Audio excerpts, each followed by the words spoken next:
자주 사용하는 말 중에 어불성설이라는 말이 있습니다.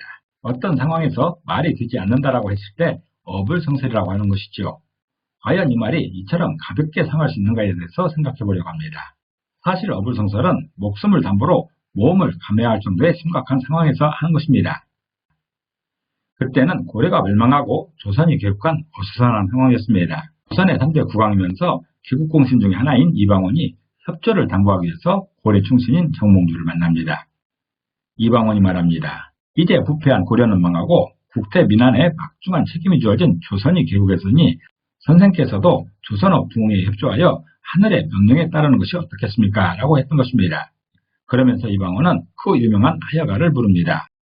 이런들 어떠하리 저런들 어떠하리 만수산 드렁치기 얽혀진들 어떠하리 우리도 일같이 얽혀져 백년까지 누리리라. 어떤 왕조가 무엇이 그렇게 중요한가? 어디에서든지 국태 민안의 명령이 있으면 협조하는 것이 충신의 바른 태도가 아니겠는가 하는 것이었습니다. 그러자 정몽주가 단심가를 통해 답을 합니다. 이 몸이 죽고 죽어 100번 고쳐주고 100골이 진토되어 넋이라도 있고 없고 님 향한 일편단심 가실 줄 있으랴. 그것은 아니지. 오히려 고려에 신하였던 너희가 왕조를 무너뜨리는 것은 하늘의 명령을 따르는 것이 아니라 개인의 사리사욕이라고 책망을 합니다. 사실 이방원과 정몽주가 알고 있는 하늘의 명령은 달랐습니다. 이것이 바로 어불성설입니다. 어불성설은 단순히 말이 안 된다는 정도가 아니라 자신이 알고 있는 명령에 대해 목숨을 담보하는 모험인 것입니다. 두 사람의 어불성설의 결과는 선축기에서 정몽주가 처참하게 죽는 것으로 끝이 납니다. 명령의 주도권이 이방원에게 있었기 때문입니다. 이것이 바로 어불성설의 마침표입니다. 반갑습니다. 셋단자연구소 이원유입니다. 오늘은 사자성어로 많이 알려진 어불성설에 대해서 알아보려고 합니다.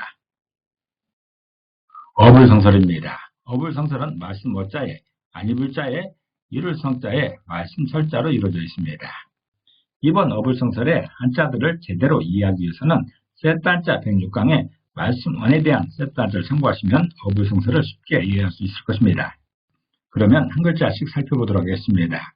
먼저 말씀언자입니다. 말씀언자는 말씀을 의미하지요.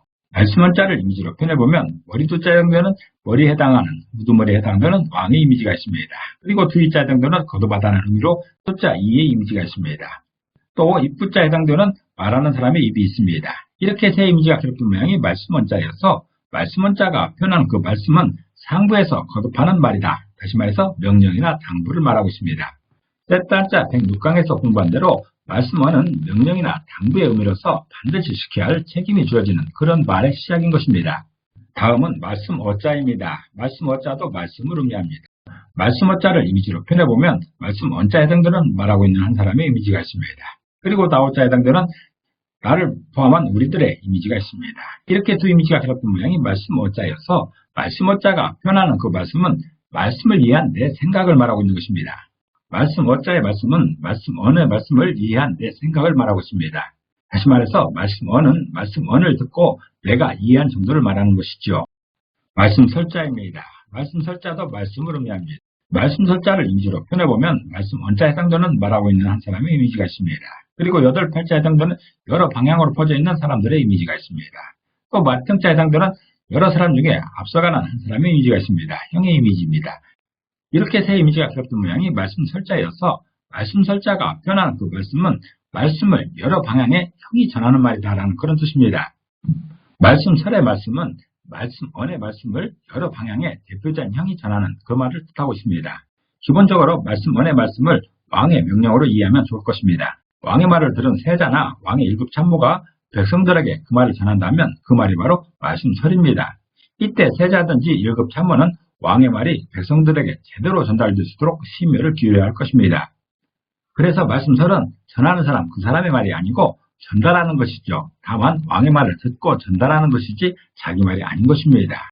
그래서 자기 말처럼 하면 안 되는 것이고 왕이 전하는 말이다라는 것을 분명히 해야 되는 것이지요. 만약에 말씀언자, 이 말씀언자가 대통령의 말씀이라면 그 옆에 들은 사람 중에 내가 있는 것이고 옆에서 내가 들은 말이 말씀어에 해당되는 것입니다. 그리고 그 중에 대표자인 정부 대변인이 기자들 앞에서 발표를 하게 될 텐데 그것이 바로 말씀설이 되는 것입니다. 어불성설을 정리해보면 내가 들어서 하는 말씀과 대표자가 전하는 말씀이 다른 것입니다. 이것은 그 명령 한 분의 입지에 따라 심각한 문제가 될 수 있는 것이죠. 예를 들어서 그 말씀한 분이 대통령이라 치면 그 대통령이 대화를 통해서 화해와 협력으로 국제 질서를 바로잡겠다라고 했었습니다. 그런데 대변인은 언론을 통해서 원칙적으로 강대강 전략에 따라서 긴장과 전쟁도 불사하겠다고 전하고 있는 것입니다. 이것이 바로 어불성설입니다. 나는 분명히 화해와 협력으로 해결한다고 들었는데 대변인은 긴장과 전쟁으로 해결한다고 이렇게 말하고 있는 것이죠. 이렇게 같은 말을 듣고 다르게 설명하고 있는 것이 어불성설인 것입니다. 이런 상황이 대통령의 말인 경우에는 문제가 더 커지기 전에 누군가가 잘못을 인정하고 시정을 하면 마무리될 수도 있습니다. 그러나 왕조시대의 왕의 명령이었다면 수정으로 되지 않습니다. 둘 중에 하나는 죽어야 끝을 하는 것입니다. 가볍게 웃고 넘어갈 그런 성질의 것이 아니라는 것이죠. 분명히 나도 옆에서 똑똑히 들었는데 대변인이 다르게 말하는 그런 상황을 어불성설이라고 하는 것이죠. 사용할 수 있는 단어로는 어록이라는 말이 있습니다. 그 진리가 되는 말씀을 기가 막히게 정리를 잘하면 그것을 어록이라고 하는 것이죠. 또 설교라는 말도 있습니다. 설교라는 말은 그 말씀을 대표자가 전하는 그런 말을 설교라고 합니다. 특별히 설교라는 말은 기독교에서 많이 사용하는 것인데 만약에 그가 전하는 말이 그 말씀, 언어에 해당되는 성경 말씀을 다르게 해석하여 심각하게 다르게 해석하여 전한다면 그것은 이단이 됩니다. 또 다른 경우에 설득이라는 말도 있습니다. 설득이라는 말은 그 말씀에 대해서 설명을 듣고 그 명령의 말씀을 제대로 설명하여 상대방이 알아듣고 이해한 것을 설득이라고 하는 것이죠. 정몽주와 이방원은 알고 있는 하늘의 명령이 달랐습니다. 그래서 그것을 확인하기 위해 선조교에서 만난 것이고 최종적으로 다르다라고 판단되었을 때 둘 중에 하나는 생명을 바쳐야 했습니다. 말씀 원의 명령이 다르게 해석된 결과가 바로 이런 것입니다. 오늘은 어불성설에 대해서 살펴봤습니다.